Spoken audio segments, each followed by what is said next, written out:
प्रश्न, संविधान निर्माण की प्रक्रिया का संक्षेप में वर्णन कीजिए। उत्तर, भारत का संविधान विश्व का सर्वाधिक बड़ा लिखित संविधान है। भारतीय संविधान के निर्माण की प्रक्रिया काफी लंबी रही है और इसे बनने में 2 वर्ष 11 माह और 18 दिन का समय लगा है। भारतीय संविधान निर्माण की प्रक्रिया को हम निम्नलिखित बिंदुओं के माध्यम से समझ सकते हैं। 1. भारतीय संविधान का निर्माण कैबिनेट मिशन के द्वारा प्रस्तावित योजना पर आधारित था, जिसके आधार पर प्रत्येक प्रांत और देशी रियासत के समूह को उनकी जनसंख्या के अनुपात में सीटें दी गई थी। मोटे तौर पर 10 लाख की जनसंख्या पर 1 सीट का अनुपात रखा गया था।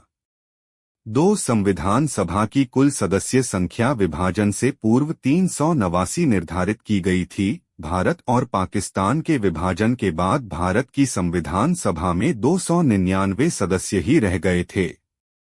3. भारतीय संविधान सभा का चुनाव अप्रत्यक्ष तरीके से प्रांतीय विधानसभा के सदस्यों द्वारा किया गया। भारतीय संविधान सभा की पहली बैठक 9 दिसंबर 1946 को हुई।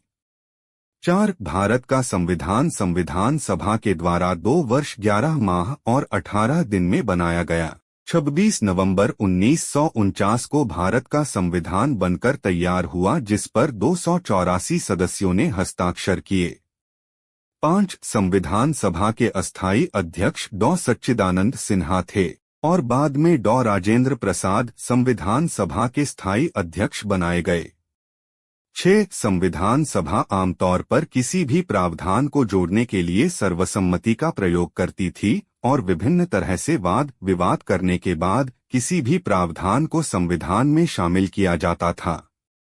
7. संविधान का निर्माण करने के लिए विभिन्न प्रकार की समितियों का भी निर्माण किया गया था और आमतौर पर जवाहरलाल नेहरू, राजेंद्र प्रसाद, सरदार वल्लभ भाई पटेल, मौलाना आजाद और डॉक्टर भीमराव अंबेडकर इन समितियों के अध्यक्ष बनाए गए थे। 8. संविधान सभा ने लगभग 166 दिनों तक बैठकें की और संविधान का निर्माण पूर्ण किया, जिसे 26 जनवरी 1950 को लागू कर दिया गया।